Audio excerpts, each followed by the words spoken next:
Afternoon, Eddie. A beautiful sunny day here in Manchester for day 2 of the Magic Weekend 2013. And first up, two sides without much of a Magic Weekend pedigree. Salford with 1 win in 5 attempts and a record number of points in the against column in Magic Weekend, 216. And Widnes made their debut last year in this event, and that resulted in a 68 points to 4 toweling by Warrington. Not much to pick between the teams in terms of the odds. Who do you pick, Brian Carney? Well, I think you'd have to favour the Widnes Vikings going into this game, Rod. They have a stronger squad, and Salford, we know, had the disruption of not really having a pre-season, with the club teetering on going into administration before Dr. Kukash bought them out. There are a couple of players on both sides, however, that I'm looking forward to seeing. The two fullbacks, Mark Sneyd and Rhys Hanbury for the Widnes Vikings, and in particular the left wing for Widnes, who kicked the game off.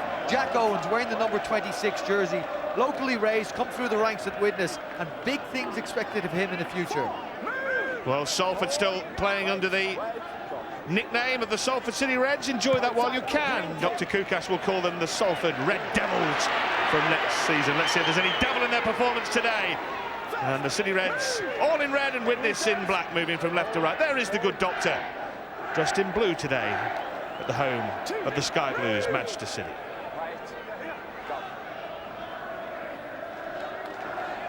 Well, Widnes annihilated Salford when they last met, as Eddie Hemmings was saying, 58 points to 24, their biggest win ever in Super League in terms of points scored. John Clark, should call him John Clark BSc these days. Now he's got a degree from Chester University, which he picked up earlier this year, and he goes in again to dummy half. The Widnes skipper, spreading it wide, and Kevin Brown puts the first real dangerous bomb in. Shouldn't cause too many problems, and doesn't in the end, for Mark Sneyd, who's arguably been Salford's best player this season. Well, he's one of the finds, really, Rod. I had Mark when I coached at Salford a few years ago. Mark was actually coming through the system as a pivot. He was a very accomplished standoff, tremendous kicking game, excellent skill, and I'm not surprised to see him in the fullback role, because he's a very intelligent player, and I think he's really been one of the finds of the year for Salford City Reds. Well, this is something that's happening quite a lot, isn't it, under the Sam Tompkins plan. We start off as a standoff or a scrum half and move to fullback, and we'll see 2 today, Sean, won't we? Obviously with Sneyd for Salford, and Rhys Hanbury's done the same job for Widnes Vikings. Well, there's an attempt at 40-20. I don't think it's quite going to make the one, but it's going to put Rhys Hanbury under plenty of pressure to play at it. Well, he waited as long as he possibly could, and it was just long enough. Yeah, no, Rhys Hanbury was another player that I coached actually at South Sydney many years ago, and he again was a pivot. He has the number 7 shirt on his back, the squad number, but he also was a halfback, and he's another player that has, I guess you could say, progressed into the fullback role. And because they've got vision, because they can come and play up in the line, it makes them, it's the modern day fullback now, the one that can come up and almost gives you 3 pivots. Well, Hanbury returning from a hamstring problem, but we saw him pick up in a home defeat against Wakefield Trinity Wildcats a few weeks back, and arguably he's been Widnes' standout player this season. He's certainly their top try scorer, with 8 to his name so far in 2013, and what has been a much better season for Widnes. Last year they propped at the pile. This year they can move within a couple of points of the top 8 if they win this game, and here he is, the aforementioned Hanbury, being dragged dangerously close to the touchline, but he will manage to stay in play with a bit of assistance on the far side, and Cameron Phelps goes into dummy half as Widnes launch a second attack on the Salford line. This time Brown is a little more deft with the kick. Straight down the throat, no problems for Mark Sneyd, who tries out the dancing feet but can't evade the Widnes tacklers. I mentioned Jack Owens at the start of the game. We have a man beside us, Rod, who's perfectly positioned to tell us about him. Really good build of a player, Paul Cullen, playing on the wing, has played plenty of fullback. What do you know about him? Well, absolutely, that's Brian. And in terms of recruitment, you actually do start with character and then ability, and the position, the final position, is almost the last piece in the jigsaw, as Sean alluded to. You've got to get the guy who wants to turn up to train, wants to do the rough, tough stuff, and wants to behave and be a model professional. And you are right, they just simply morph into a position that suits them and suits the team. Now, Jack has gone through playing scrum half, standoff, loose forward, and full-back, and he's now in the first team on the wing. It's all a part of his Super League education. And there are, Paul, quite a few coming through from this team, aren't they, for Widnes, that have been brought through the junior ranks, which is obviously good. Absolutely, and you know, any kind of criticism of Widnes that they shouldn't have been in last year or that they're not the team to be a part of Super League, for me is nonsense. It's about long-term development of a club. I mean, I'm looking down at the Salford list at the moment. They've used 34 players so far this season and 17 debuts in one season. That's almost role reversal from Widnes of last year. It just shows you how hard it is to get a side, buy a side, bring it into a competition and get it up to speed. It's not overnight success, whether you've got multi-million pounds or not. Well, this time Widnes did with the kick almost managed to bisect the winger and the fullback, but this time it's run out safely enough by Jody Broughton for Salford. And Jody Broughton is somebody they'll want to get into a bit of space, Rod. They'll need to hold on to him at Salford City Reds, or Salford Red Devils as they'll be known next year. Very quick, very strong, and a bit of space on this big pitch. Watch Jody Broughton go. I'm not sure there's many on this field that could lay a glove on him. No, he's rapid. He is lightning quick, I can tell you. Although Paddy Flynn, who is obviously he can shift as well. There's some real pace on both these sides. I'll tell you something though, Rod, but I think when you play second day, you've got a great opportunity to learn from the teams that played on the first day. And one thing that happened yesterday in most of the games is there were points scored really early. So some teams got out of the blocks. What we've seen here so far is a real conservative start to both sides. And I think both coaches are probably going to say, look, first 5 sets, no risk factor at all. Don't want you to offload, don't want you to put too many passes together. Want you to roll down the field and kick. And that's exactly what we've seen. And now we've got the first penalty of the game. And it goes to Widnes. Paddy Flynn not allowed to get up. Thierry Alibert is our match official. Widnes have the first penalty. Very warm out there. The height of the day's heat at the moment. Just after 3 o'clock, there might be an eyebrow or two raised that Widnes have turned up to play in heat-absorbent black. Well, you're right on the penalty there, and you can't give away penalties like that, Rod, in these conditions. And what disappoints me with that penalty, it's the second effort, it's the scourge of the modern game. Losing collision, hitting the grass, coming back on for a second effort. I'm looking at Stuart Cummings to my left-hand side, and Stuart's nodding in agreement. Brian Noble won't be happy with that penalty at all. The referees simply won't allow you to bounce off, hit the floor, and bounce back on. The coach killers. John Clark shaped to go right, then he went left and fired a pass into Lulawai, but it's got them into a very strong attacking position here, right in the middle of the field, just 22 metres out here, Widnes, and O'Carroll will look to spin, but he's going to be all wrapped up in a bear hug by 2 Salford City Reds. Dennis Betts looks on. The Widnes coach, he was here yesterday watching. That's gone forward. And this will be a free play if they want to try some kind of audacious action, and I think they might do. Yeah, there's the little chip ahead from Mark Sneed. It will come back if it all goes horribly wrong, and that might be in a few minutes' time after that punt forward. Widnes should gather this, and it'll be a question whether Alibert wants to go back. Do you want to go all the way back 100 metres, Thierry? Yes, you do. So we're going to go all the way back, and this is what causes the problem about this free play rule if something like that Well, he's not. He's gone. Oh, go for the dropout. Stuart Cummings will explain why. Well, it's deemed a greater advantage from that play is the dropout, and if you think if Widnes take the goal line dropout, Salford are going to receive the ball on the halfway line as opposed to going all the way back down there. So he's let that play go with advantage. My understanding was you had to play. Did you not have to play the ball? You had to play the ball, be in possession and play the ball. But for the free play to take place, he had the option to go back all the way. But he's deemed that by letting the advantage go, that the greater advantage is for them to get the ball back on the halfway. I think Widnes will be a little bit disappointed with not the error there from Dave Allen and Reece Hambry. It's the reaction to the error.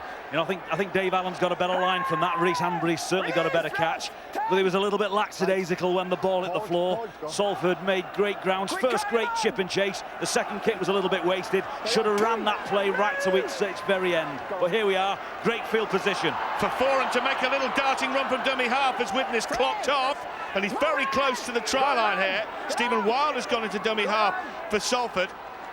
A loose-ish pass, but it'll be picked up by Sneed, who takes the ball now and burrows into John Clark. Important stop from the Widnes captain. Ashes is in there, one of half a dozen ex-Saints in this Salford side. Ryan McGoldrick, Griffin now trying to squirm out of a tackle. This is the final one in this set for Salford, knocking on the Widnes door. Well, that's not the best end to a set for sure. They will turn the ball over near the line. Now they concede a penalty, so a double play, a doubly done play, I think, Paul Cullen. Well, I'm looking at the positives, really. Kevin Brown, just watch this. He knows full well. Tackle complete, get to his feet, leave his leg in there. didn't con the referee, he just made sure he was going to get a penalty from that situation. The player's got to make a decision. The defender has to make a decision there, Rod. Do I let them play the ball quick and roll down the field, or do I take the odds of giving their penalty away? And for some unknown reason, players sometimes think giving their penalty away is probably a better decision. I don't quite agree with that because of the extra. I mean, a kick for touch generally gets you 20 or 30 cheap metres. We saw 43 tries yesterday. We're still await for our first one of the second day's play. So Bradley is here. Didn't complete the Giro d'Italia, which finishes today. Much better place to be here rather than a mountaintop in Italy here in Manchester. Some more audacious stuff from Widnes. Little kick through, Salford will pick it up. Yeah, Widnes are punching in tight to the ruck. John Clark is sending Eamon O'Carroll and Steve Pickersgill straight in behind the ruck, trying to tie up some Salford defenders. When they get them tied up, and when they get them bunched up, as Spider Cam could show us, it's then that Widnes flick it out wide and use the ability of Cameron Phelps on one centre position and Stephen Marsh on the other. Not being controlled by that man, John Clark, in the middle, although on that occasion he conceded a penalty which should give Salford a bit of an easy roll down the field. And Stephen Wild, I believe that he's had a go at. It's given Stephen Wild a headache, that's for sure, who's just 5 appearances away for a career 300. Over 100 appearances for Huddersfield and for Wigan. John Clark making his 360th appearance, to the veterans of our sport. He's playing well this season. We covered it in Stats Pack, Player's Choice. We asked the opposition team who the most influential player was, and every time they played against Widnes, it's invariably been, I should say, not every time, but invariably be John Clark or Rhys Hanbury that have got the nomination for the opposition. So he signed a new one-year deal for Widnes Vikings, and he's certainly given them value for money this season. Well, the degree that he got that you mentioned, Rod, was a master's in sports science. He knows how to look after himself. I'm sure John going to be one of the great conditioners as his career unfolds. He really does lead this team from the front. Well, Salford have had one good opportunity on the Widnes line. They're trying to force another one here as Adam Wong goes charging forward. Now it's McGoldrick, who scored the match-winning try in their only win under Brian Noble. That came against his old club, Castleford. Theo Farge is knocked down by Phelps. Now McGoldrick prods one forward, and again Widnes are up to it on their own line. Let's get some news from the sideline from Graham Beecroft. Graham, what have you got for us? Yes, well, there's been an error as far as Widnes are concerned. They've made a mistake because Foran had started, and his name was on the official team sheet as being a substitute. Then, because he has started, a substitution has been made according to the match official. So they've already used one substitute inadvertently because they put a player. They meant to make the change but didn't make it and tell the officials, but they failed to do so. Failed to put the right starting lineup on the team sheet, and so therefore one substitution has been made because Foran started. Thanks, Graham. It's the Godwin and Foran situation.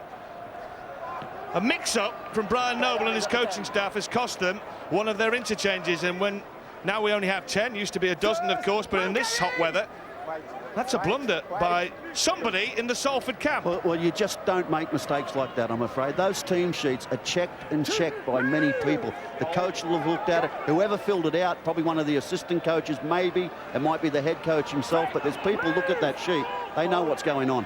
Stuart Cummins.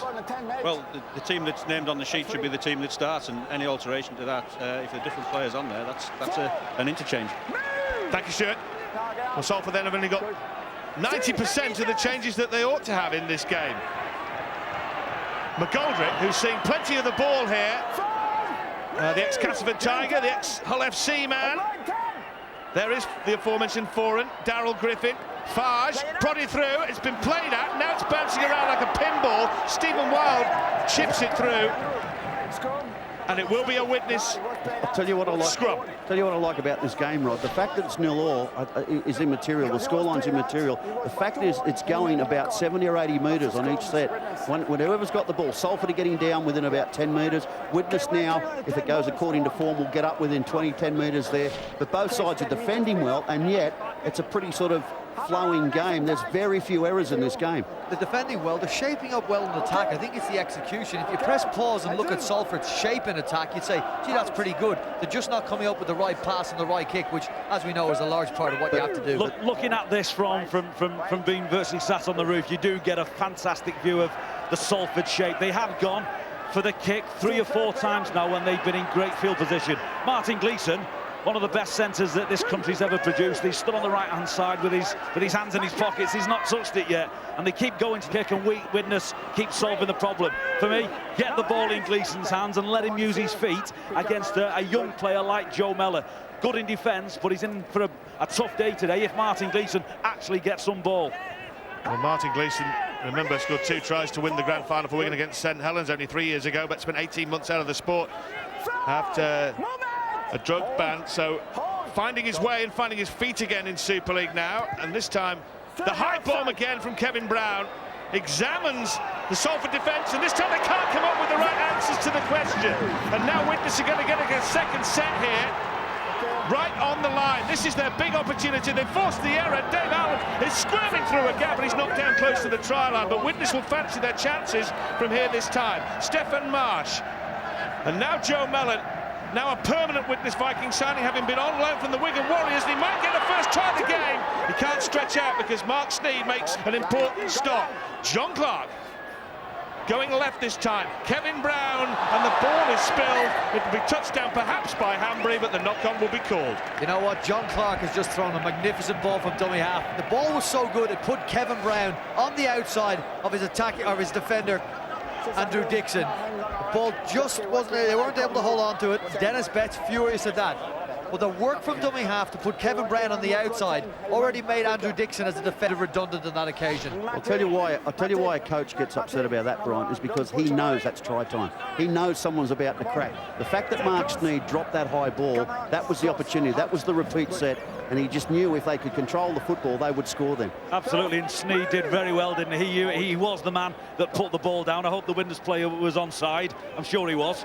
And it was Sneed then who got that last grass tackle on Joe Mellor as he weaved his way almost to the sticks. So again, it's not about sometimes the mistakes that you make, it's what you do after them.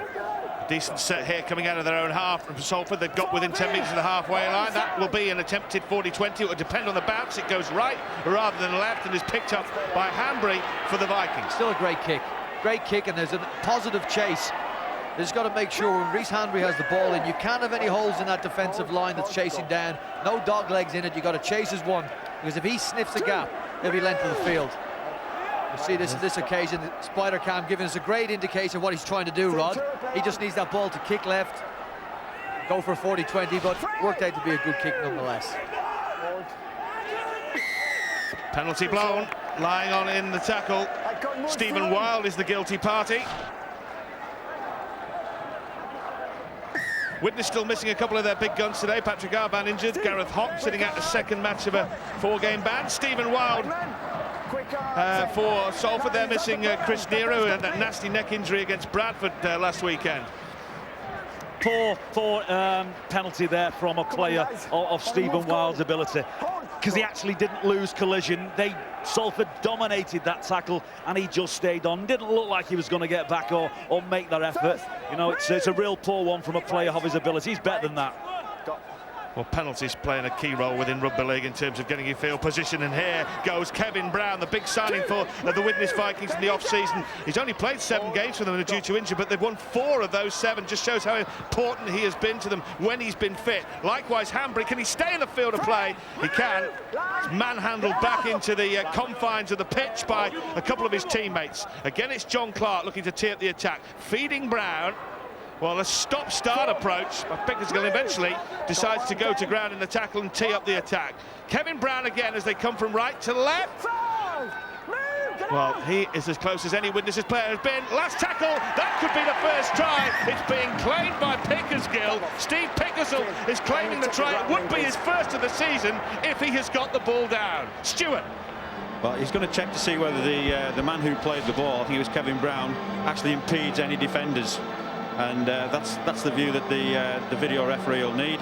Obviously, the man playing the ball can't just disappear, but he should stand still and not obstruct any player coming through. Kevin Brown's left arm, Stuart, is that what you're looking at to see if he's made an effort to impede that Salford attacker? The first thing will be to see if he moves off the mark. which he probably does, but is the marker in position? That will be the other thing you'd look at.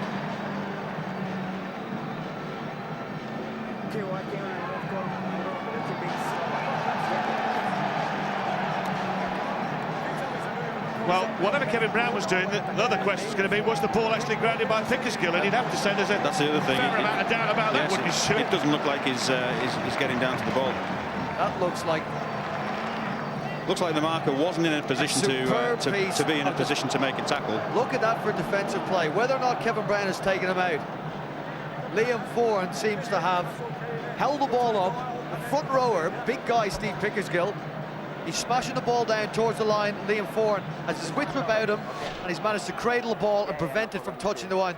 A no try, in my opinion. Yeah, it should be a handover. Your I think opinion? it's the last tackle. It's right, Brian, because it's a no try. There was no penalty involved. It will be a handover of the football to Salford City Reds because it wasn't the last tackle. It's absolutely why the technology in this game is second to none. To the naked eye, that was a try. Throw the replay on, and who'd have thought that Foran would have got under Steve Pickersgill, because that was an absolutely dead set certain try. Well, Phil Bentham is the video referee. He made the decision from all the evidence that was available to him. This is what the referee was actually seeing on the field, Thierry Alibert.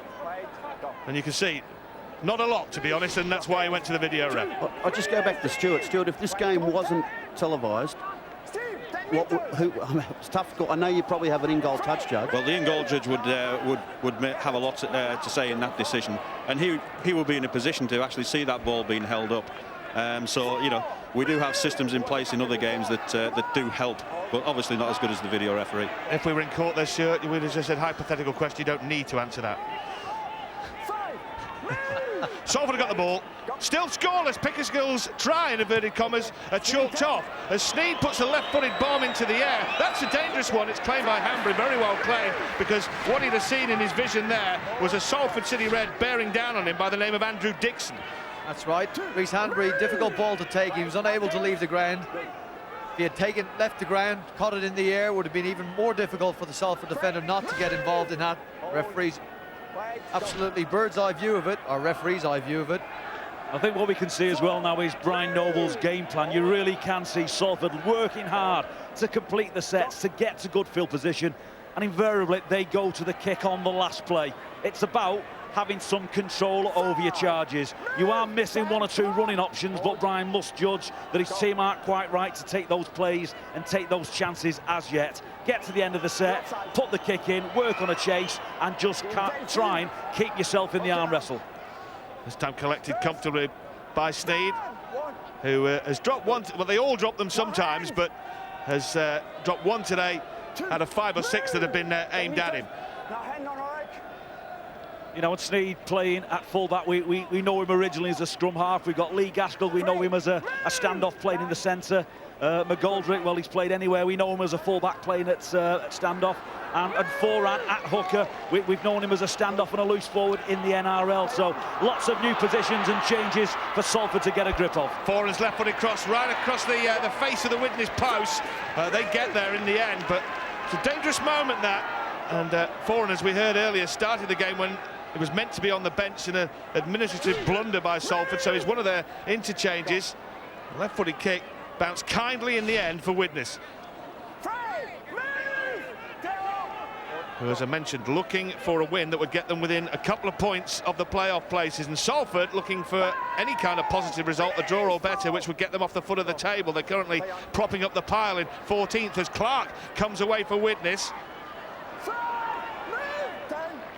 Lloyd White involved off the interchange bench. Kevin Brown stretches his legs and prods one into the corner. Will it find the sideline? Yes, it will. And Salford would start 10 metres away from their own line. Kevin Brown flashing onto the short side to kick. It's as good as John Clark kicking out of the dummy half position. If you're on the left wing like Jody Broughton was, you have to come up to defend the play. You've got to defend the passing play, and that leaves an option to kick in behind you. So whether it comes out of the dummy half or Kevin Brown flashing around, it's a good option and difficult for a winger like Brook to defend against. Yeah, and you often have the fullback out of position too, don't you, Brian? Often he'll tend to cover more in the middle of the field in that situation, thinking you're going to kick open. So you come around the blinds to that short side play. As you say, they have to come up and try to put pressure on. Otherwise, he's got a pass option as well. I still like the way both sides are playing. I'm waiting for someone to crack here, but it's just not showing any real signs yet. They're just absolutely obsessed by completing their set, getting down the other end of the field, and both sides are doing it so well. It's a terrific game, even though we're at 0-0. Well, it's the first time this weekend we've gone a 20-minute spell without a try being scored, and who's to say won't go another 20 before half-time? Not that many penalties. We've not seen that many strung down. The ball has been in play for a serious percentage of the game so far, and maybe Sean, that mess up on the substitution will take its toll somewhere in the line, because you're getting fatigue in your players. It's around the time now the substitutions are being made. The front rows, the hookers are being rotated. We can now see Wayne Godwin on at number 14 with the skull cap, and will that mistake take its toll later on? Good take that by Paddy Flynn, playing on the wing today. I mentioned that Patrick Arvan is currently out sideline, the goal-kicking winger of the Widnes Vikings. So Flynn in on one wing and young Jack Owens on the other for the Vikes, as Cameron Phelps takes it up. There's been a lot of players had a lot of injuries this season at Widnes, and only one ever present in their entire team. That's how many problems they've had with injuries, Widnes Vikings this season. I mentioned Kevin Brown has only played 7 games for them, their marquee signing. They've won 4 of the games he's played and only 2 of the 8 he hasn't. So it just shows the importance of the big hitters in this Widnes side. Maybe haven't got the depth of squad of some of the other Super League clubs. Hanbury with a risky offload in midfield. And he was lucky he had Lloyd White just right next to him, because that could have gone to ground. Joe Mellor kicks into space behind Salford. That's a kick that ties in with what Sean McRae referred to earlier. That's a team that's just trying to complete their sets. Not the greatest kick. Chase is not too bad, but there weren't any offside runners. There wasn't an attacking kick of any description, really. It was almost a defensive kick from attacking position. You just want to try and force a mistake out of the Salford City Red side now. You're right, Brian. It's almost like one of these, they're waiting, aren't they? They're just waiting for each other to make a mistake, then they're going to pounce. And the stats are supporting that. I mean, you look at the completion rates at the moment. Salford just below 80%. The Widnes Vikings above around 85%. So they're extremely high in terms of completion rates. Well, Salford's problem since Brian Noble arrived was the fact that they've conceded vast amounts of tries. They did win that first game 34-30 against Castleford, but since then have been tonked at Wigan and also Warrington, and lost home to Bradford, and in that time they've only scored 3 tries. So it may well be that he's decided to go straight back to basics and just try and concede as few points as possible and play in a very defensive and conservative manner. Well, Ryan McGoldrick's typified that, Rod. You've touched on it, and his kick there was nothing but a defensive kick, and he put his hand up, I think, to acknowledge it to his teammates, almost an apology. Sorry for that, guys. We see Phil Joseph. This guy can make an impact off the bench, but he's hard to put down. Well, we often see it in football, the policy that if we don't concede, we can't lose, but very rarely going to see that in rugby league, Brian. Oh, We've got too many 0-0 draws in this sport. This will break open. Don't worry about that. There's absolutely no way this game is going to end in a 0-0 draw, Rod. That's my point. It's not like it's a poor game. It's not like we've got error after error after, and we're talking about how many scrums and how many penalties and people just dropping ball. It's free flowing. The pass is very good. The execution's quite good. It's just neither side's prepared to finish it off. They're waiting for a mistake. Maybe we're going to get it now. Well, this is anybody's now. This is bouncing around for a second time, batted down into the hands of Stephen Marsh. It's still the last tackle, and Marsh won't get to the try line, but he will turn the football over a couple of metres from the Salford line. It's not a bad place to hand the ball to Salford. No, not at all. And we saw some bouncing balls yesterday and the damage it can do. Jody Broughton has made a play for it. Well, he's run towards it and then pulled out at the last minute. Gone for it a second time. Widnes had the presence of mind to slap it back into Cameron Phelps' hands and put the pressure on Salford defence. Now they got the opportunity to run it out. There is a fascinating contest. You know, are both sides going to continue with this philosophy of completion, of kick and chase? Minimal risk. They're looking to put the pressure on the opposing side and simply make or wait for them to break. Will they be patient, or will someone just take that chance? Well, that was well spotted by Wayne Godwin. Spotted the opportunity, spotted the gap, and took full advantage of it. That's not the best of passes, and it's forced Salford all the way back. Andrew Dixon will maintain possession. Phil Joseph knocks him down. But, well, all the good work from Godwin was wasted. Now, a kick that cannoned off a Widnes Viking. Thierry Alibert has said, play that, not play that, play that.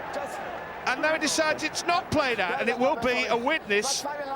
It should be a turnover, shouldn't it? Not a scrum. If it's on the last tackle, it should be a turnover. Was it played at? It's a contentious rule that played at, not played at, isn't it, sometimes? Well, it's very difficult because usually a player who's playing it will actually put his hands up and try and play at it.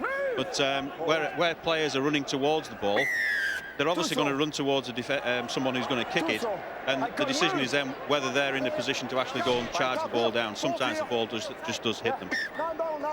Well, Widnes have turned down a kick at goal there. Penalty blown by Thierry Alibert. Normally you'd say in these Magic weekends, look, it's not going to be settled by a penalty goal in a low-scoring game, but in this contest it's 0-0 after 27 minutes, so maybe it will be. But Dennis Betts, or the captain on the field, John Clark, decided they weren't interested in 2 points, and it would have been an absolute lollipop of a kick for Jack Owens. Now the ball's come out, it's another penalty. They're going to have another choice to make. This time, will they go for the 2 this time? It's probably a more difficult kick, even though it's nearer to the post. The angle would be more difficult for the goal kicker Owens. Dennis Betts says, make up your own mind. I'd be inclined to play it. Would I think you? yeah, both occasions, I think they've done the right thing, Widnes. Well, this is Mellor, as often is the case. Whether they're right or wrong will be decided solely by the outcome. We can all act with hindsight, though, can't we? Smell a try. Smell a try. I wonder if Widnes can sniff a try here. A couple of tackles gone here. They're right under the Salford post. They would be in the shadow of them if the sun hadn't gone out. Now it's Hanbury. Hanbury is into McGoldrick, spinning around in tackles, and in the end, Ashurst has got hold of a leg and pulled him down. Clark again. Have they got something up their sleeve here, Widnes? Clark has thrown an intercept. This could be disastrous. It's Gaskell going away. You could smell a try. I told you. But it's at the other end of the field. An absolute nightmare for Widnes, because the pass was picked off by Lee Gaskell for an absolute gift of a try for Salford, who hit the front against the odds. Mystic Meg, I just thought it would come for the other side. Well, Salford were defending, Widnes had plenty of options, and Lee Gaskell, he had to either make a tackle or make a play at the ball. He decided to go for the ball, landed in his arms, and he showed some great pace. Make the length of the field with some chasing defenders, not good enough to get close to him, and he's got the first try of the game. John Clark jumps out, tries to find his man on his outside. Lee Gaskell reads the situation perfectly well. Paddy Flynn unable to get past Jody Broughton and get to Lee Gaskell. Gaskell, great effort, great start for his side on the scoreboard. Well, Professor Hindsight would say they've turned down 2, they've conceded 6, they've just had an 8-point turnaround against them, the Widnes Vikings. And now you go back and say they should have kicked the penalty, but we're all wise with hindsight. It's a perfect science. Common sense usually dictates if you get a chance for 2, take it, but you do have to go with your players. That was all about Widnes. All the ball, all the pressure, all the field position, and John Clark just came up with a pass that was not the worst in the world. It was just simply better read by Lee Gaskell, a former halfback playing out in the centres. He either missed that or Widnes scored. And what you like about that, he's pushed up hard in defence and he has dictated what was going to happen. You've got to credit Salford there more than we criticise Widnes. Well, Mark Steed has the ball on the kicking tee, trying to turn the 4 into 6. In many ways, Lee Gaskell is one of the strangest stories of Super League 18. When it started, he and Johnny Lomax were supposed to form the first-choice half-back pairing for St Helens, not just for this season, for many years to come. As Sneed adds the 2 to make it 6-0. Then, obviously, Nathan Brown didn't like what he saw, the new St Helens coach, and Gaskell was binned off on loan and all sorts, and in the end, is on a season-long loan to Salford, with Stuart Howarth going in the opposite direction to Saints. It's a funny story, that. Well, it sure is, but Lee Gaskell won't be too bothered about that now. I mean, you have to anticipate. Sometimes you're a hero, sometimes you're a villain. Sometimes you jump the line and players go past and everyone says, well, he didn't keep a straight line, he didn't work with the players inside and outside of him. On that situation, he read the play really, really well. We were all looking and speculating on what was going to break, what was going to be a turning point in this game. I don't think any of us could have foreseen that was going to happen. It all looked like Widnes were dominating this game in the first 20. It's the team you'd want to score first in this game. I believe Widnes were favourites going into this, and I think Salford scoring first and perhaps forcing Widnes to up their game and to chase a little is better for a competition for neutrals. And what's fascinating for me is the ball turns over, some slackness on behalf of the Salford City Reds, gifting Widnes field position, and that's exactly what they needed at that point. What's going to be of great interest to us all, I'm sure, is whether the Widnes tactics are now going to change, or they're going to keep sticking at what they were doing and doing very, very well for the opening quarter. Well, there's still 49 minutes left, and I don't think the clock will be too much of a pressure yet. You wouldn't have thought maybe later in the game, if they're still 6 adrift, that they might have to change what they're going to do. Let's see what they can do from this set. Brown with a little drop off inside, which is collected in the end by Ben Kavanagh. Brown wanted to go left, found a cul-de-sac, went right, tried to go through a hole. An offload is dropped by Mellor, and in the end the whistle will be blown for the knock-on by Thierry Alibert, and it's another good field position opportunity blown by the Widnes Vikings. And thus my point about changing tactics. We've not seen Widnes go into offload, double offload, treble offload on the same play at any point in this game up until now. That's a little bit of panic setting in the ranks, and I'm sure the senior players and the coaching staff from the Widnes Vikings will be trying to pull that back in. The game is only, we're not even at breaking point in the game yet. Hold your nerve. Don't make this up as you go along. Well, Brian Noble, if Salford win, will achieve his 220th first-grade win as a coach. Still that's 40 behind Tony Smith, 260 of the current Super League coaches, but bearing in mind Noble has been out of the sport for a couple of years. Wise old owl now of Super League coaching, Brian Noble. Multiple Grand Final and Challenge Cup winner with the Bradford Bulls. Well, Thierry Alibert says get back and play it, and Salford do just that. Ryan McGoldrick, the man who scored what was an interception try to win against Castleford, Noble's first win. And we've had a crucial interception try from Lee Gaskell, the only try of the game here for Salford today. An offload from Wild to Jordan James. Theo Fage, great to see him back playing again after that horrible incident in France early in the season when he looked like he was very, very seriously injured by that Julien Busquets. It's going to use the word tackle, but that might be a bit liberal to the head. He back in action. A high bomb comes in, collected well by Paddy Flynn for the Vikings, who will take up possession 12 metres from their own line. Great take from Paddy Flynn, yes, he watched it all the way coming through. A Salford on the attack with an exciting player in Theo Fage. You're right, Rod, good to see him back on the field, and he is a handful. He was unsure whether or not he was tackled by the Widnes Vikings. Made a bit of a break, fend, some good footwork, and then Christine has fallen off. Fage has got up to try and play it. The referee sent it back, said play it, you were tackled. And I guess we get the right result in the end. Yeah, he's a good player, this Fage. He signed a 5-year deal with Salford. He's still only 18, and oh, he's good. He's got great footwork. He's one of the exciting players in Super League. Mellor, last tackle this. Well, a wild offload. Well, he had to throw it somewhere, but he went straight down a cul-de-sac. No one was backing him up, which was certainly not Mellor's fault, and in the end he had to do that and just hurl it inside. Salford take possession. Yeah, you kind of think that Widnes have just veered off their game plan. On the previous set, after Salford had scored and Widnes had given the ball away, they completed, they kicked, they chased. Took a great kick from Paddy Flynn, but Salford were still in the same mode. On the last 2 sets, we've now seen Widnes offload the ball.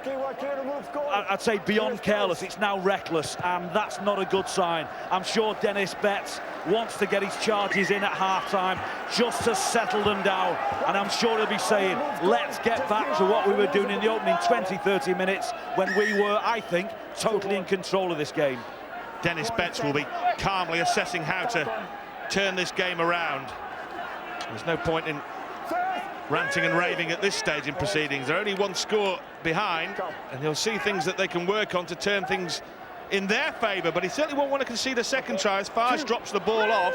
Suspicion that it might have just floated forward, but called lateral in any way to Andrew Dixon. And now Jake Emmett bustling his way forward. Arrived at the club in a swap with Ryan Boyle as he went to Castleford. Wild, McGoldrick. Well, they're examining them here now. Matty Ashurst is within a couple of centimetres. That's a try, no question about it. And this time it's Jordan James. Jordan James, to the delight of the doctor, has scored for Salford. You have to consider an obstruction at some point. I'm not quite sure whether it's valid or not, but somebody went right through the one hole. Surely that's worth a look to the video referee. Well, there's two runners, Jordan James being one of them, that charged onto the short ball from Ryan McGoldrick. We've seen him shifted. Stephen Wild finding the McGoldrick out on the left-hand side. He sent Andrew Dixon in close to the line. Dixon got off place. McGoldrick decided, I got to get in. Got two options. Look, I think that's going to be okay, but Stuart Cummins can give us his opinion on that one. Yeah, I think it's okay. He got through the line before the defender came across. I think the defender was Phil Joseph, but Stephen Wild just got through there and doesn't prevent him attempting the tackle. Jordan James, the try scorer. He's fast becoming a bit of celebrity, Jordan James. You'll be a fan of the TV dating show, won't you? Take Me Out, Brian. He had a little run on that a few weeks ago. Very popular with the ladies, Jordan James. Bit like you, Brian.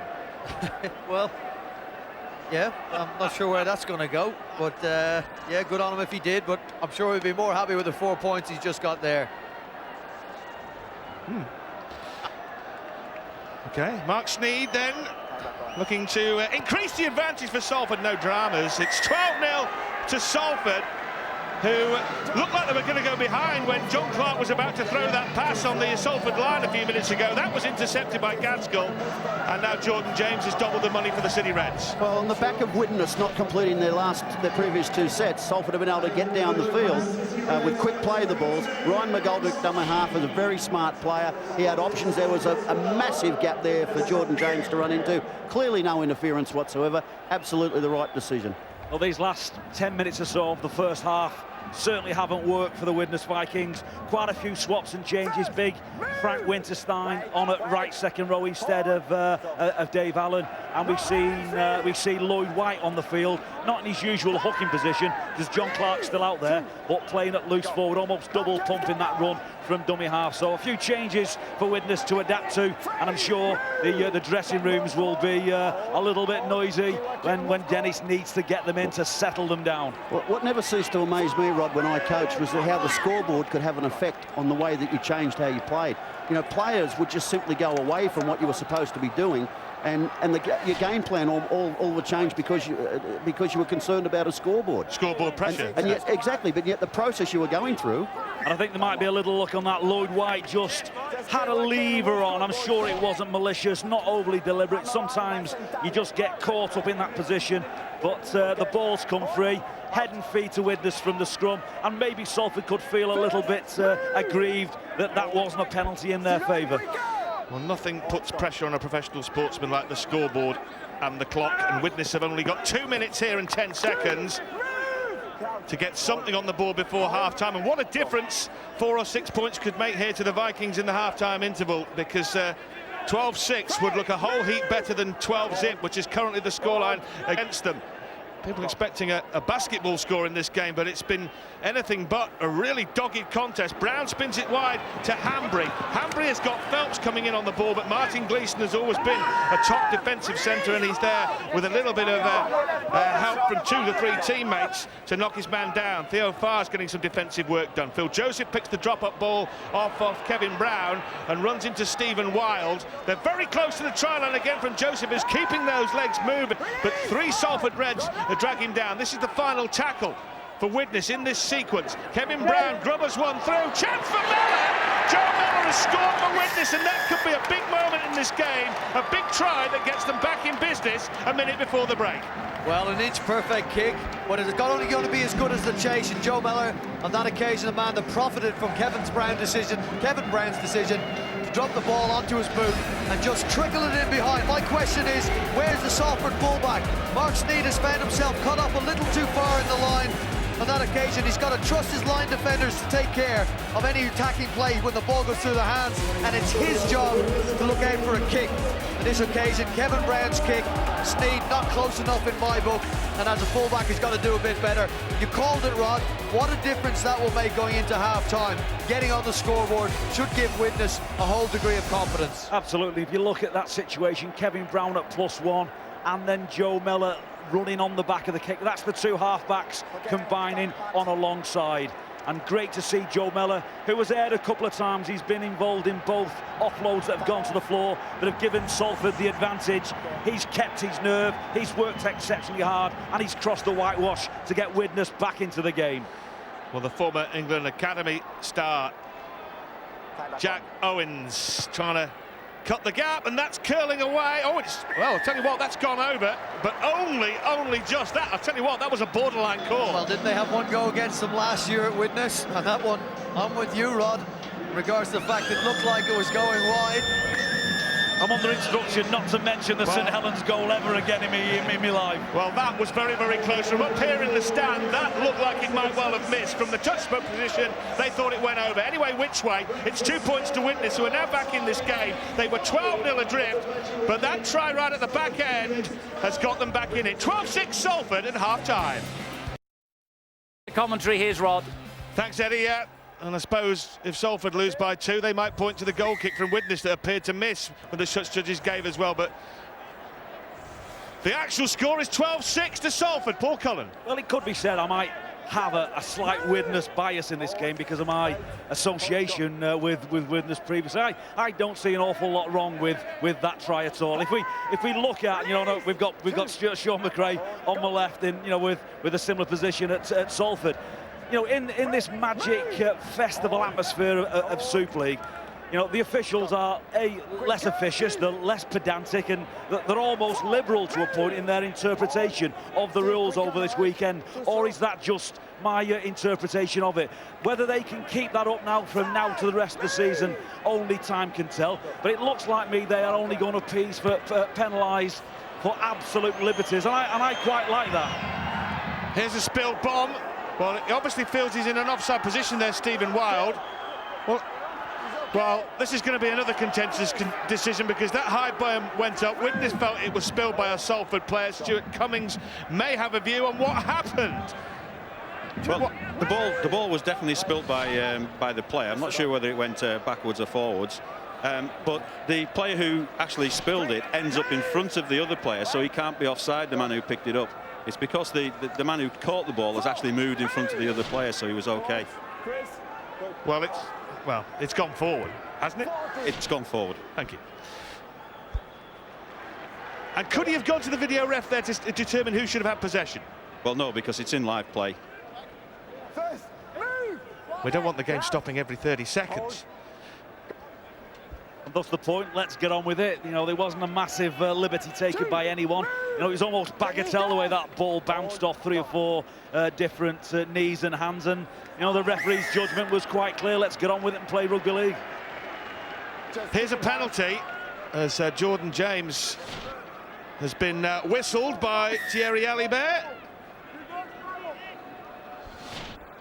That's a great start for Widnes. Is anybody going to pull Paul Cullen up about his suggestion that he might have an affiliation with Widnes? He's worn the black and white hair dye today. Widnes through and through.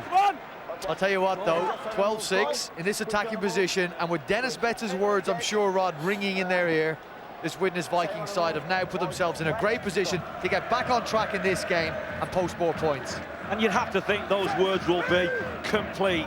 Don't take those 60-40s against. We're good enough to score from the way that we've worked all the way through this week. There are weaknesses in the Salford line. We've seen that every single round so far. Be honest and find them. Well, this is Stefan Marsh. And you'll see the Widnes attack from the spider cam as Widnes get very close to this Salford line. This now is Frankie Winterstein within a couple of metres this time. Clark won't be throwing an intercept this time, don't you worry about that. Here's Lloyd White coming onto the line. They'd overrun him a touch, so he runs straight into the arms of Andrew Dixon, and this is the final tackle for Widnes, who trailed by half a dozen, having been 12 behind just before the half-time interval. Well, he's lucky to get a stab at that, Joe Mellor, and he might turn it into something. He'll turn it into a goal line dropout. Well, there were some good reactions, because initially he fumbled the football, but he was very quick to get his boot to the ball. Oh, he's very quick indeed. It's really quick thinking by Joe Mellor, and whilst he didn't put himself in a position to score, he made the Salford players play at the ball. You can see their little juggling act onto the foot constitutes a kick. and he made Salford play the ball. I think it was Mark Sneed got his hand to the ball, forcing a drop out, an opportunity to build pressure again, and I think this is exactly what Dennis Betts would have said. You know how you played in the first 30 minutes of that half? That's how I want you to go out and play this 40 minutes and you win the game. As you saw from the graphic there, Joe Mellor is the only player to have played every game for Widnes this season, and very difficult to get any form of consistency with that kind of injury list. And here is another injury, as Salford now effectively are a man light here because Thierry Alibert is playing on. And Wayne Godwin got himself in front of Ben Kavanagh, and that's not something you really want to do. He's a massive man, and Widnes are on the front foot, and Salford are a man down defending their try line. That's a penalty. It was a horse collar tackle, which the Widnes fans didn't like anyway, but Hanbury was held down. It will be a penalty, and that probably is quite a reasonable penalty to give away if you're Salford, because remember, they were a man light. Now they can stop the play and get some treatment. Well, yeah, their concern at the moment is going to be for Wayne Godwin. I've played with Wayne at Wigan, and I haven't come across many braver players. He's not the biggest man on the field. Sometimes get his head in the wrong position going into tackles. It look like they're going to try and take him off now. He won't want to come off. Honestly, I can't tell you how hard this man is. He cuts open like a wet paper bag. He's got more stitches on his face than I don't know what, and a pair of shoes. But I'll tell you, he'll try and put himself back in that line and go again, and no matter how big you are and who you are, Wayne Godwin will do his best. It's times like this that you admire the physical ability, Rod, of these players. Well, he did have a double fracture of the arm last year and a rib cartilage injury. They kept him out for lengthy spells as well. He's not going to let a minor thing like a head injury stop him from defending. You can see Godwin there in the background, in the headgear, right by his own post, as Widnes attack once more with Kevin Brown.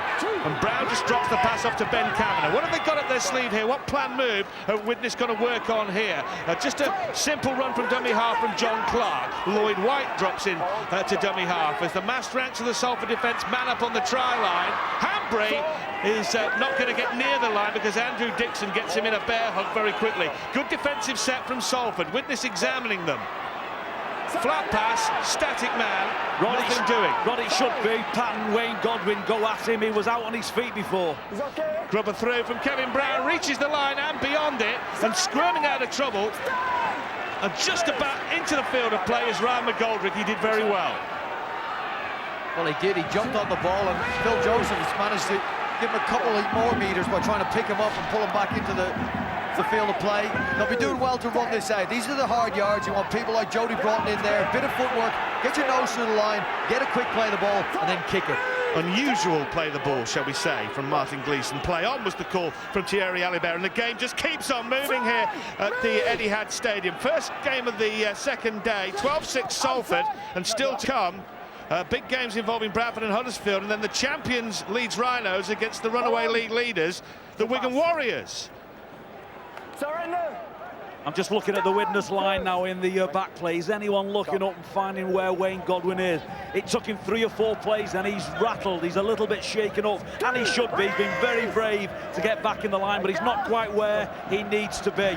So Widnes really do need to find him in the line and just stay on him. It's a brutal and cynical sport, but that's what happens. You know, Colin, most other jobs, that's 4 weeks off work there. That's a doctor's note of 4 weeks off work. But Wayne Godwin's got himself up off the ground and put himself back in the defensive line, and he's not the only Super League player that'll do that. We're honoured to watch these players do it week in, week out.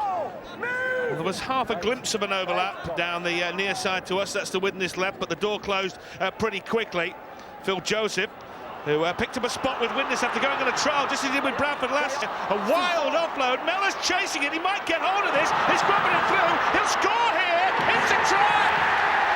It's a try for Joe Mellor. What an opportunity score. It's his second of the match, and it's got Widnes back within a couple of points. That was opportunism with a capital O from the Widnes halfback. I thought that was absolutely brilliant from Joe Mellor. Couple of errors early on in the game, but it won't affect his confidence or his attitude or his desire to keep improving. That was almost done and dusted. Widnes pushed through in the middle of the field. They do find Wayne Godwin in that area. They get the offload away. Beautiful break. Ball on the floor. And Joe Mellor has no right whatsoever to score that try. Sheer guts and determination. And he gets Widnes well and truly back into this game. Well, Paul, they're those offloads, aren't they? Watch Cameron Phelps here. These are the ones we talk about. Why did he throw that? Why did he do it? Because it often ends up in a turnover. But Joe Mellor was just anticipated the play. He's kicked through. Watch it again. Phil Joseph gets caught here. Little two play. He's got two on him. He slips. He offloads. Terrific offload. Cameron Phillips says, come with me. That's not really on, but he's took the odds. And Joe Miller has just decided, I'm going to keep following the ball. And I don't think the Salford players can believe that's happened. Well, they look really slack in the way they chased that kick, but they had more bodies there. They needed to get it. Here is a conversion attempt by Owens, and this time that has missed. No question. Owens, who kicked 9 in a game against Salford earlier in the year, has missed this time, but Widnes back within a couple.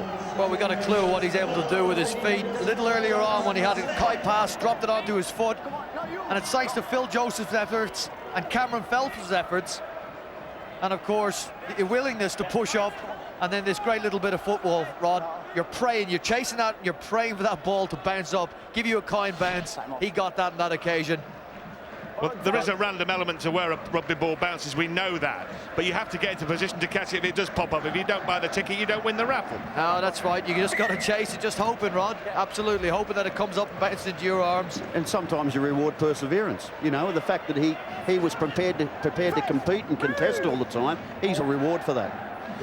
Widnes were 12-0 down as the clock ticked round towards the half-time interval here at the Etihad, but they scored just before the break from a Brown kick through. Mellor scored, and he's just scored again from his own kick through this time, and Widnes now back within one successful goal kick of tying this match.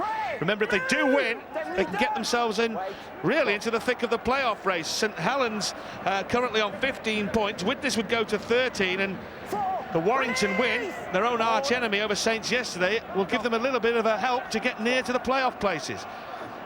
It's good to see Ben Kavanagh on the ball from Widnes. He's had a big impact. It was his little tip on to Phil Joseph that sets up that half break through the line. And the big thing about being on the bench is that you've got to come off and contribute and make an impact. And Ben Kavanagh's done that. Well, Brown put a bomb up there to Sneed, invited trouble, and he's got trouble because Salford now have got every chance of turning the tables with Broughton. Jody Broughton is going for the corner here, and that is a sensational score for Salford. It was a poor kick by Kevin Brown, but Sneed flipped the pass out, and we know just how quick Jody Broughton can be, and he went down the sideline to score apparently, but Thierry Alibert wants to check. Well, we said at the very start of this game, on this big pitch that's in great condition, get the ball into Jody Broughton's hands. Mark Sneed's kick, or catch, presence of mind to give it to him and let him have a bit of a race. Easily outside one man. I'm impressed with Phil Joseph's effort to help his fullback Rhys Hanbury. Hanbury goes high, Broughton fends.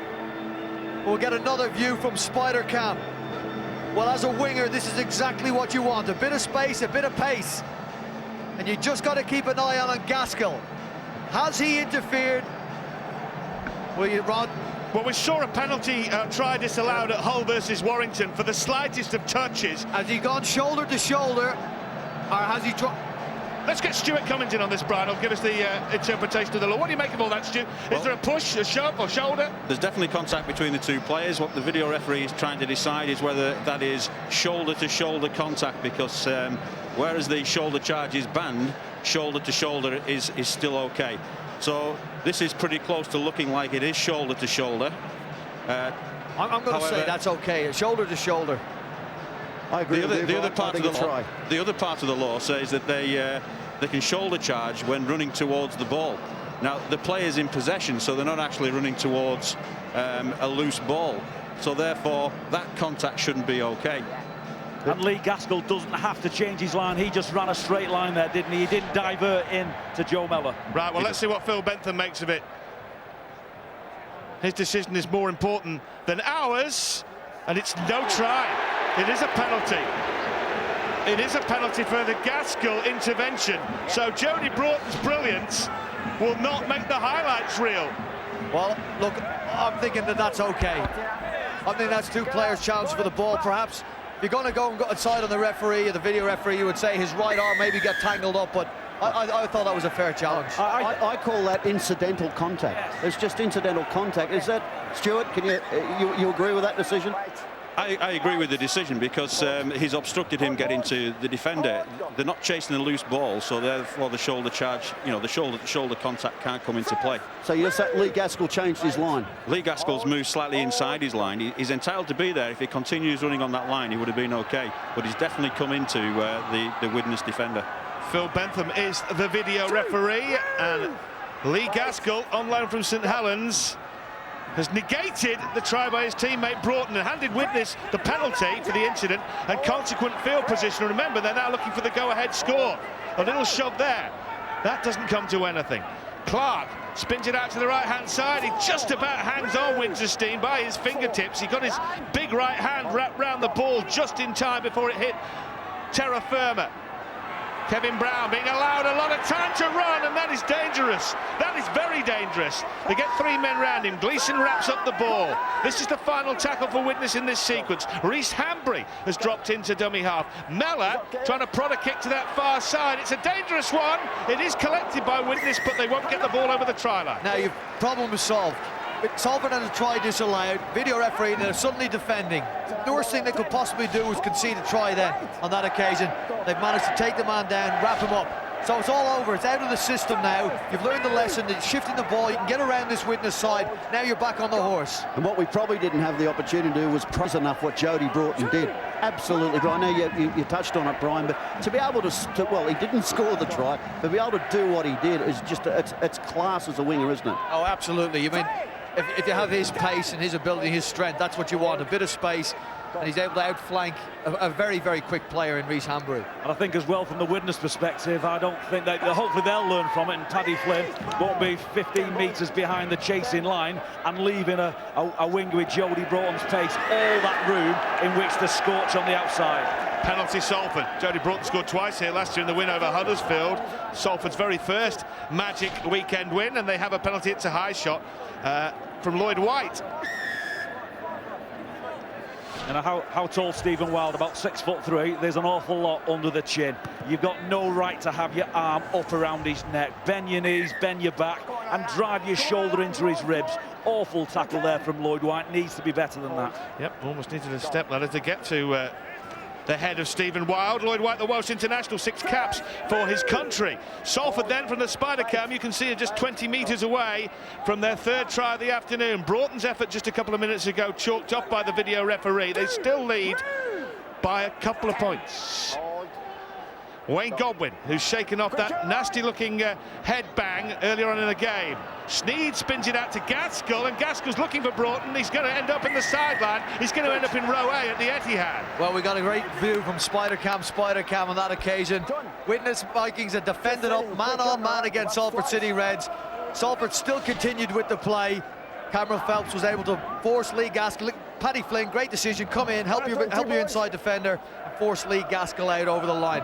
I'm surprised and I guess disappointed on a Salford point of view that they continued that with that play when they hadn't created an overlap. For sure, and I just want to touch there on Paddy Flynn. What I liked about that, he left the tackle to his centre before he came in. He didn't overcommit early and allow Jody Broughton free room on that wing. He held his nerve, he trusted his centre, and then joined in and got the Salford player into touch.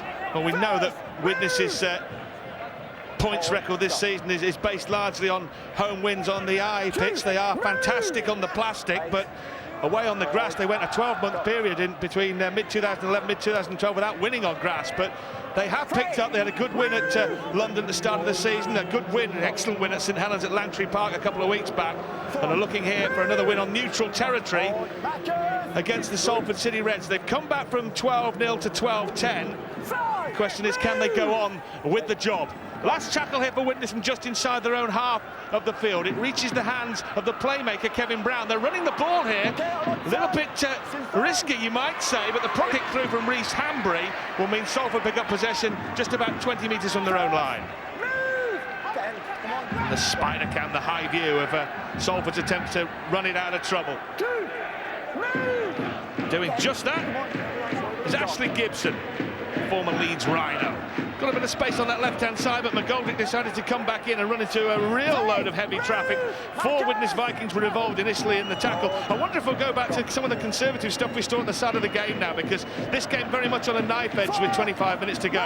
Just a couple of points in it. No one's going to want to make the mistake that could cost the game now, Paul. No, I thought Salford went wide early there for one reason and one reason only. No one wanted to take the ball right up the middle of the field. The Salford pack seemed to be stood on this side of the play the ball, just having a breather.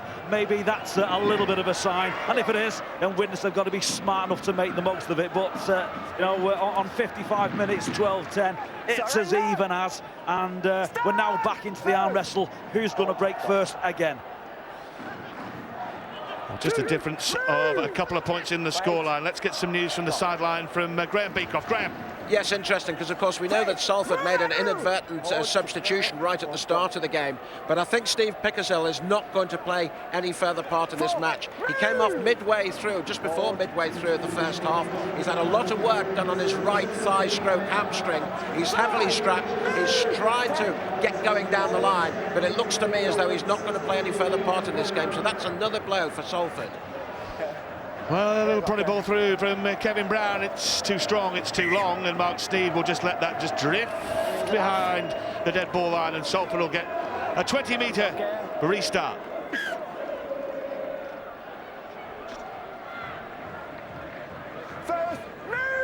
Well, they've got an opportunity now, Rod, to just work their way afield.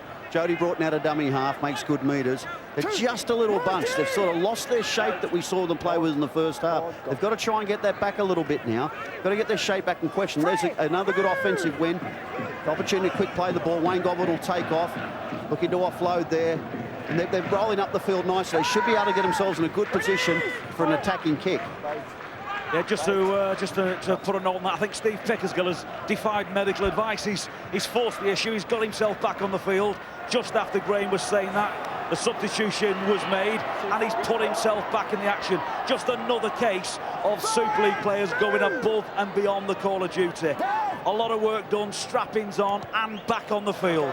High bomb from Mark Sneed out to that far side. That's the Salford left. It's gone forward off a Salford man, and that'll be the zero tackle, the turnover. It's a very different game to the one Salford were involved in last year at the Magic Weekend, when they outlasted the Huddersfield Giants 38-34 under their then coach Phil Vevers. This is much more of a dogged battle, a real arm wrestle, as they say in the trade, Brian. You're at bottom of the table and you've conceded as many points as Salford have, and have the disruption of the pre-season or lack of pre-season. To be 12-10 down against a good side like Widnes, 57 minutes into the game, I think you'd take that any day. Let's just see now, if 23 minutes to go, if they have the ability in this side to finish out this game from a leading position. Salford 12, Widnes Vikings 10. Still to come, Huddersfield Bradford and the Leeds Rhinos taking on the Wigan Warriors. Widnes reached the end of the set. We've almost reached the three-quarter stage of this match. That ball will bounce on the try line and bounce beyond the dead ball line. It's not the outcome Widnes were looking for from Lloyd Whites. It's another 20-metre restart to the soon-to-be Salford Red Devils. And just noticing that Wayne Godwin has gone off the field on the far side of the ground. Don't know whether that's a tactical move to bring Liam Foran back on, or whether Wayne Godwin's day is over now in terms of, is he suffering from some sort of injury? We saw him take a huge knock earlier on, but he was able to play on for quite an extended period. Well, there is Wayne Godwin leaving the fray. Look at the state of Wayne Godwin's head. Looks like he's gone 12 rounds with Carl Froch. Goodness. That was a lovely little pass, wasn't it? The skills that we see, you know, we're on the hour. It usually is a big point in the game, and a beautiful little short ball from Salford then, and they're looking now just to have a little bit more confidence going into the collision in twos and trying to put that little short pass in. Is it going to work for him, or will it be a gamble too far? Well, a wild offload ball picked up by Ryan McGoldrick, who treated us to the dancing feet in his white boots but didn't get very far. The high kick from Theo Farge, a very high one, and in the end collected very, very well by Rhys Hambry, because he could hear the feet trampling towards him as he was barreled by Mark Sneyd. You know, when we're talking about the kicking game, that's just 2 or 3 metres too far. What you'd want then from a Salford perspective was Rhys Hanbury having to come forward, face first, into the Salford charge. It was just too easy a catch for him. We've only seen 1 try in the second half. That was for Joe Mellor for the Widnes Vikings. The conversion attempt was missed by Jack Owens, and that's why Widnes still trail by a couple of points. It has been a very tough and tense second period here in the Etihad. Disallowed try for Jody Broughton for the Salford City Reds that could have broken the game open, but as it is, just a couple of points between these 2 teams as Kevin Brown puts the boot to ball, and that's gone in behind Salford. And again, well, I was going to say it's too long. Oh, in fact, he's unlucky because it bounced backwards then sideways, and it ends up with the same result of a 20-metre restart. It could have hung around in the goal area. Well, there's the difference, isn't it? Sometimes when you get a 20-metre restart, you don't mind. I always used to say to players, if you can bring the ball to the 20-metre line on your first play, that's not a bad place to start. If you get a free opportunity like that, then you can actually set your set of 6 up. What you don't want to do is what Widnes have had to do the last couple of times and bring the ball 3 or 4 metres off their try line and work their way down. Well, we've now played 61 minutes with Salford leading Widnes 12-10. More news from the sideline with Graham Beecroft. Yes, just to correct what I said before, of course I was put off by the fact that Pickersgill was coming on, but it's Daryl Griffin, the Salford player, who is struggling. He is heavily bandaged. He's tried everything to try and work off an injury. They may throw him on at the last minute, but I think it's one of their substitutions gone. We shall see.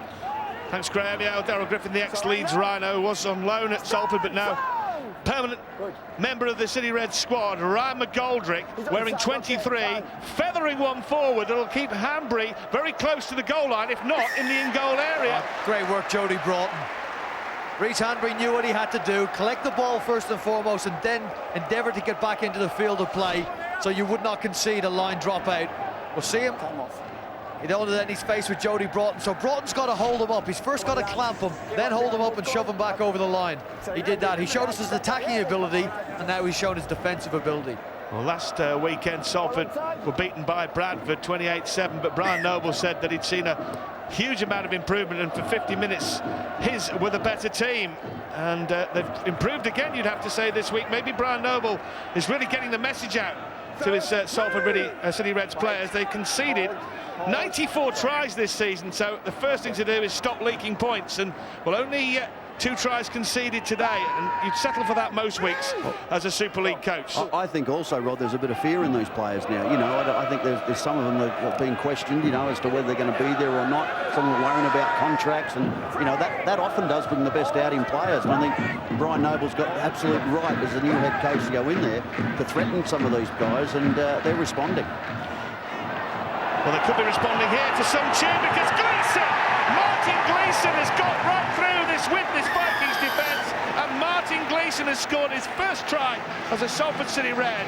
Martin Gleeson, the former international centre, a grand final winner, has got the try that might clinch it for Salford. Who knows? Well, Paul Cullen has mentioned early on in this commentary that Martin Gleeson is a man that should have the ball in his hands more often. He is a threat when he's got it. But what we've got to see is, was this defensible? Could Widnes have stopped this? And they've gone straight to the line. Cameron Phelps has found himself attracted too close to the ball. Martin Gleeson has got himself on the outside of his opposite man. And as we'll see, Cameron Phelps has given himself just a little bit too much to do. Gleeson's had the strength and the speed to continue with his run on the overs line towards the corner flag. Touchdown for 4 points for his side. Well, Martin Gleeson over the last few years has really been one of Super League's most troubled souls, and in fact you'd have to say it was highly debatable whether we'd ever see him in Super League again when he left Hull and was under suspension for 18 months. But he has come back with the ban lifted, playing for Salford City Reds, and there is what could be a very cathartic try for Martin Gleeson, who worked with Brian Noble when the two were together at the Wigan Warriors. It's a crucial try in this match, that is for sure. They lead now by 6 with this kick to come. The worrying part for Widnes in that defence process, they were numbered off. It was a one-on-one miss. It took the quality of Martin Gleeson to force the issue and get himself across the whitewash. Well, big kick here, no question, to turn a 6-point advantage into 8, to turn it from a 1-score lead into 2. That has missed. And it's still a 6-point game. It's still a converted try. So Widnes may breathe again after that narrow miss, the conversion from Mark Sneed. Martin Gleeson's try. Wayne Godwin with the medical attention. And you'd have to say that Wayne Godwin's race is quite probably run for this afternoon, but what an effort to carry on playing after that horrendous collision earlier on in the match. That was the worst hat I've ever seen, but there you are. You know, I'm sure that'll be a stitch up and get back on as and when needed. From a Vikings perspective, you know, this is a very important game. If they manage to hang on at this and come back and possibly get a win, it gets them out of the bottom four. If they lose it, well, they've already lost to Wakefield and Castleford, teams that are already around them in the bottom four, and this may be that extra one with Salford. You know, it's a massive effort for Widnes to be beating the likes of St Helens away, but this is the real bread and butter. This is where you show your signs of improvement on a weekly basis, beating teams around you of similar ability. And in fact, it's these games that they've lost against these teams with similar ability that are going to cost them the chance of the top 8, I think, isn't it? They could have beaten Wakefield at home, they should have beaten Castleford away, obviously they could have beaten Salford here, and you just can't keep losing to teams in the bottom 3 or 4 if you want to be a playoff team. But that might be the next year of their development in 2014. If you've come here with the mindset to complete, we see a penalty conceded by Salford City Reds. Stripping the ball is the call against Vic Morrow. We'll have a close look. Well, Rhys Hanbury, they've locked up the ball. Rhys Hanbury in being swung around. I'm not sure, well, Stuart Cummins might give us his opinion on that, whether or not that ball was played at, or he got a right to lock up the ball, and was it in Rhys Hanbury flinging his body around that ball has come loose? Again, this is what we spoke about yesterday, the difficulty in that situation where players are trying to lock up the ball and the referee has to make a decision. I think the fact that he falls out of the tackle actually accentuates the movement of his hand to pull out. So it's a tough call, that one. Widnes have now had 9 penalties awarded in this match. Salford have received only 3 as McGrath Luluai takes the ball forward within 20 metres of the line. A converted try here would lock it up at 16 apiece as we move towards the final 10 minutes of this match. Mellor, who scored twice this afternoon, is looking for a hat-trick, and he's got to get one. Joe Mellor's got the hat-trick. He improves the angle by coming back inside. Alibert blows the try. Mellor's hat-trick puts Widnes within a goal kick of levelling this match up. Well, you can't give yourself too much to do as a defender, especially when you're faced with a man of Joe Mellor's speed and pace and ability to get outside you. We'll have a look at this Salford City Reds defensive line. And look at Ryan McGoldrick here. He's faced up against Joe Mellor. He's anticipated, yeah, I've got the speed to catch him. Joe Mellor says, no, you ain't. I'll take you on the outside. Ryan McGoldrick made him bode his time. Said, I'll take him. And no, that's just speed, Rod. That's all that is. That's God-given speed has got him on the outside of his opposite man. And Ryan McGoldrick was left clutching at straws trying to grab in Joe Mellor. Well, Mellor discarded by Wigan, initially on loan at the Vikings, but then sold on to them. Has bagged another Magic Weekend hat-trick. We saw 4 tries yesterday from Castleford's Kirk Dixon. But for all the try scoring, it's going to come down to a bit of goal kicking here. Young Jack Owens, he's only 18, he made his debut at 16. This is a huge kick in the context of this match. It will level it up. And from the spider cam, you'll probably know before the touch judges whether this is going to sail through between the uprights. It's through all right. And that conversion from Jack Owens means this is now a level game, 16 each.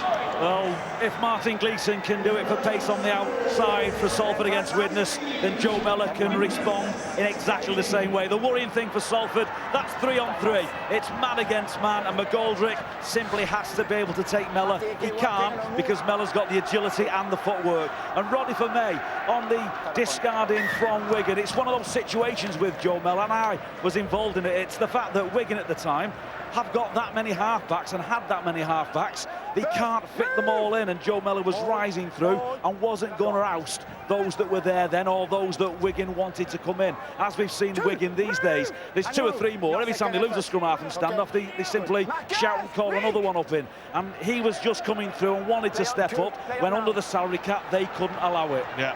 But they have brought in 2 more halfbacks since then, Paul, haven't they? Matty Smith and Blake Green. So Wigan wanted seniority. Yeah. Widnes didn't need it at the time. Kevin Brown is the halfback that Widnes have brought in for some big money from the Huddersfield Giants. Their marquee signing. This would be a good time to step up and produce some marquee play for Kevin Brown. It could come down to a drop goal kicking contest in the final 11 minutes, but a try would be far more handy. Well, and here's an opportunity. Kevin Brown launching the ball up. Joe Muller come through on Joe Muller on Mark Sneed, who takes it well and makes excellent metres back. But this is the time on the clock, Rod. I call it, this is fatigue time. Both sides now they're in trouble physically. Players don't quite get into position fast enough. They don't quite make the same sacrifices as what they're doing when they're fresh, when they're early and they anticipate things. Just looking for an error. Someone's looking to force an error here of some kind. If you get in position to take the 1 point, I don't think it's too far out from full time to do that. No. If you're going to go to bombs as well, my thoughts would be shorten the bomb up. The fullbacks are catching the bombs, stood still. Make them run 4 or 5 metres forwards. It's a different catch. Face first into the opposition line coming at you. Well, Salford are too far out for a drop goal. That's a charge down. They're going to get another set now. This is a rule they did look at in the off-season of whether this tackle count should recount, and it does recount now and restart. So they will, you would feel, get into drop goal range here in this set. They really ought to anyway. It starts 38 metres out, and you'd think this would be fairly conservative, straight down the middle, and then assess the options of whether this is time to go for 1 point with 10 minutes to go. Well, he's just doing what we suggested he might and just going straight down the middle of the field. Theo Farge is being a bit more ambitious. That'll do it. That'll do it. Widnes hung back, maybe expecting something conservative, and Farge had different ideas, and scoring 4 points was probably the best of them. Well, there's some Widnes defenders that are going to have to put their hands up in the video meeting tomorrow. This game is still in the balance, although Theo Farge has done well to put his side in front. But if it's that try that is conceded by Widnes that gives the result to Salford, you're going to have to pick out some poor Widnes defending. Ball from dummy half out to Farge, and they just hung off him. It's Eamon O'Carroll, who's been good in attack, charging the ball up, and he is faced with a half-back, I'll concede that, but he had a really good view of him, and he had a really good go at him. I think Eamon O'Carroll's got an opportunity there to bend Theo Farge in half, to really hurt him as a defender. Farge didn't have to use much speed or much footwork, and I think O'Carroll, who's a good defender and is a better defender than he showed on that occasion, he should do a better job. And I think the irony is, Brian, it was Eamon O'Carroll who put that charge down on the Salford kicker, made the extra effort to get out of his line, charged down a kick. To be fair, looked a little bit heavy, chasing Jody Broughton as he returned that ball, and just had to get back in the line and didn't have enough left to make that final tackle on the Widnes try. Well, you've just raised 2 points, actually. One is the value of the charge down. Sometimes you're better off letting the player get the kick, and I know we don't say that if it results in a try, but when you give another team another set of 6, it just creates that fatigue factor. And what I said before, sometimes players just can't get themselves in position. Eamon O'Carroll tried so hard, he just couldn't get there. Well, talking of raising 2 points, Sneed will be looking to raise the Salford tally by 2 points, and that makes it a 6-point game. Salford, from the Farge try, back in front, 22 points to 16. This is what Sean McRae was alluding to earlier. Yeah, he's come out. Look, that's great effort to put pressure on a kicker. And Sean's right. You maybe just come out and put the pressure on, but let the kick get away. Theo Farge is aimed up. There's a front rower that I think that's why he'll be disappointed. He's a big, strong man, Eamon O'Carroll, and as I said before, he's a better defender than he showed on that occasion, and he'll want to make up for his teammates. That doesn't mean you're going to lose the game, Rod. No. Letting that try in does not mean you can see 2 competition points here today. Well, it will be one for another day, but that rule change, not restarting the tackle count, would encourage people to put that pressure on the kicker and reward them, and maybe they'll look at that at another junction. Yeah, they took the gamble, they went short, had 3 or 4 bodies in the frame, and Salford still came up with the ball. So they've got a little bit more defending to do. You're right, the game isn't lost yet, but they have to now defend this set of 6. The game really depends on what happens now. Well, there's a possibility that Salford might fancy the 1-pointer in this set of 6, because a 7-point lead with 7 minutes to go would be absolutely massive. Back to Sneed. Here comes the 1-point attempt. It's missed. Well read, Rod. You've read that very, very well. Thank you, Sean. Well, it was an obvious play, wasn't it? But you know, you could just see Mark Sneed sitting in behind there. He wanted him to get towards the post. He'd be disappointed with his execution. He hits the ball so well. I mean, that ball's gone 40 metres on the fly, but the reality is it wasn't accurate enough. Well, it gives Widnes another lifeline, another glimmer of hope in this game. And still the possibility of a draw if they can get a converted try. There wasn't much between the teams in terms of the odds at the start of the game. Widnes fractional favourites, and it's no surprise it's been a very close contest here in the opening game of day 2 here at the Magic Weekend. We saw 3 blowouts and a real tense tussle yesterday in that controversial Hull KR derby. What's left in store in the final few minutes of this one? Long ball on the bounce, will be picked up by Widnes. There was just a moment where they thought it was going to go loose, but Christine picks it up. Now they've lost it. Now it's been knocked on. And Widnes pack the scrum very quickly as well they might, with the clock ticking down to 6 minutes and 28 seconds left. Yeah, Stephen Weil sticking his hand out here. Referee's got the correct decision. Weil does jump on it then on that occasion to try and make sure that no Widnes player has it, but it means Widnes get a scrum now. Great attacking position. We got about 6.5 minutes to go in this game. Plenty of time for Widnes to get themselves back level on the scoreboard, Rod. Well, Salford was set up then with 1 on the short, 5 on the long. Widnes 2 on the short, 4 on the long, and Widnes went where the numbers didn't work for them. They've got a set play coming somewhere in this set. Christine has got to within a metre of the try line, with tackles stacked up in the back here for Widnes. A lot of messing around, and the whistle goes. But as it goes, a penalty on the first tackle there isn't going to make a fat lot of difference. Brown! Kevin Brown! Salford clocked off early. How on earth have they conceded a try there? Brian Noble will be furious. Well, he's asked for the grounding and a possible knock-on. Thierry Albert assented to the video referee. Kevin Brown is confident. He thinks he's got it. And he's hoping that it just needs a kick from his goal kicker to make this game level. He's burrowed underneath 2 defenders and he's got that ball down fairly and squarely, despite the efforts of Theo Fage. Yeah, that's a try. I can't think we see a problem with that. We don't need Stuart Cummins on that one. Surely that's a 1 look, 4 points for the video referee, Phil Bentham. Well, you can understand why it was sent up, because there was a bit of movement in the ball, but it was virtually from one hand to the other, and you know the grounding was fine. Thank you, Stuart.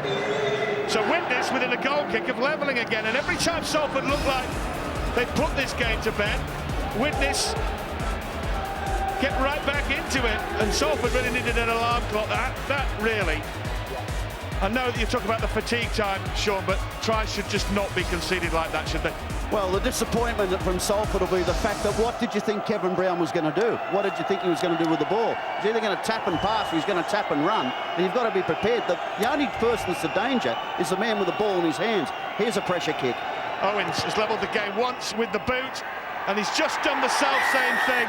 Well, there was a lot of pressure on that, because had he missed it, there'd have been a couple behind with only a few minutes to go. Now they can win it with a drop goal. And that's why Widnes deserve the right to be in Super League, because they're producing players like Jack Owens who can win tough competitive games with a pressure kick in the dying minutes of a very, very important match. I actually thought Widnes had got the numbers wrong from that initial scrum. It looked like they were going the wrong way.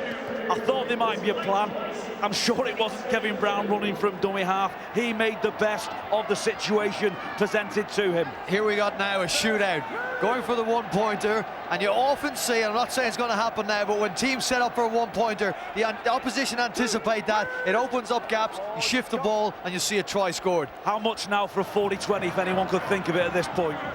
Well, there are 4 minutes and 15 seconds left, and Widnes need to protect possession in this area of the field. First priority is not to turn it over and give an easy field goal attempt to Salford, and they're moving towards the halfway line. They know they're going to get probably another 3 or 4 sets with the football in this match, hopefully closer to the opposition's line than they are now, as Pickersgill rumbles over the halfway line. Clark is looking to find where Kevin Brown is. There is Brown, who, well, I'm not even sure if you'd describe that as a drop goal attempt, but it was indescribably bad, and they might have been better trying to force and get a better field position, but hacking one forward from that kind of distance. That was a simply kick the ball attempt. I'm sure it looked like that Kevin was trying to get it from. I can only think of the Joe Lydon drop goal in the 80s at Main Road. Well, that was a remarkable piece of skill, and that one wasn't. Yes, the late lamented Main Road, where Manchester City used to strut their stuff. Now they're at the spanking new facility here at the Etihad. Salford have the ball, 3 minutes and 20 seconds left on the clock. There is Martin Gleeson, who thought he'd won the game a few minutes ago for Brian Noble. I'll tell you what, Rod, if they get inside the 40 now, Mark Sneed will be ready to go now. He'll be ready to go now. He might want one more play. Say, right, take it at the post. Mark Sneed sitting in behind. You'll sit in behind now. Oh, that's great meters. Great meters. Here it comes. OK, Walner's made the big drive, got the big meters, and they're sitting in there in the pocket. It's Sneed, charged down again, but they're just going to get another set. And there again, it's that rule. They have to charge that down. Now Ryan McGoldrick. McGoldrick drives it back to the 20-metre line. Couple of minutes to go. There's the attempt from Sneed. Great charge down. Damon O'Carroll, it looks like, that's made up for that. I'd like to see where he's come from, but doesn't matter. But here we go. This is a try. That is the game. That's the game for Jordan James. He gets his second of the game. The charge down for O'Carroll won't matter now. Marwan Kukash's men have won this match right at the bitter end. Widnes players down on the floor, head in hands, cannot believe what they've witnessed. They thought the O'Carroll charge down had saved them, but they reckoned without Jordan James. Well, this game is all about entertainment, rather than on Sky Sports today. We've been royally entertained by those two. Mark Sneed's effort, charged down by Eamon O'Carroll, job done by him. Steve Pickergill chasing. But then I guess you still got to take care of what's in front of you. And on that occasion, it was Ben Kavanagh, it looks like, that's got sucked in to his man. Left too much for his outside defenders to do. Try time for Jordan James. We're thinking they're going to set up. Stephen Wild has done that. He's done what we spoke about. He's put a little tip-on ball, didn't play conservatively, and he's got his team the reward. And Dr. Kukash, well, isn't he happy and aren't they happy? Shirts off, why not?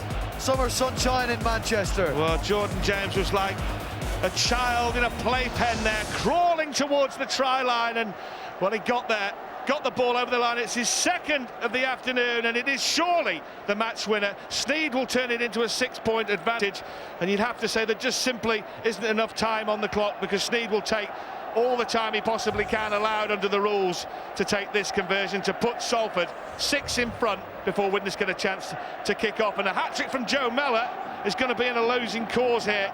You feel, and Salford are going to be off the bottom of the Super League table with this victory when it comes. 1 minute and 20 seconds, and they've got to get the ball back onto the halfway line to kick it off. Well, it'll be a short kick-off, I would think, Rod. You're going to go to short kick-off. They've got to get the ball back. There's no point going long. You've got to go short. Just try and get it 10 metres, and that's a good kick. And where's the chase? Oh, that's a great kick-off. Well, Jordan James, the ex-Widnes Viking, a couple of years at the club, may well have sunk his old club, but they have got the ball back with 55 seconds left. It would have been all over if Salford had managed to grab the kick-off. Now they've got an anxious 45 seconds to wait. Pickersgill, back it goes to the hat-trick man, Mellor. That could be it. That should be it. Double knock-on. Well, that will suit Salford. Oh, hello.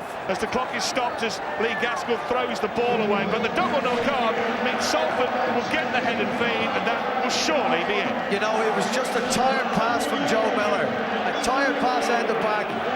He just let it, give him too much for Hanbury to do. A drooping ball, a dropping ball as it's coming towards him. It just needed to be crisper from Mellor, who's been good today. They've been good today. Both sets of teams have entertained us. Been an outstanding game. Here's what do we do from here? We've got to push, guys. Widnes have to push on this scrum. It's your only chance now. You've got to push. And the ball's going to go in. You've got to add weight and try to push them off. Well, there are... We don't see it happen too often, No, you Roddy. don't. And you can see there's 39 seconds left only in this game from the high shot, the Spider-Cam shot, and Thierry Alibert. Tell you what, he could blow something here. Well, yeah, well... There we go.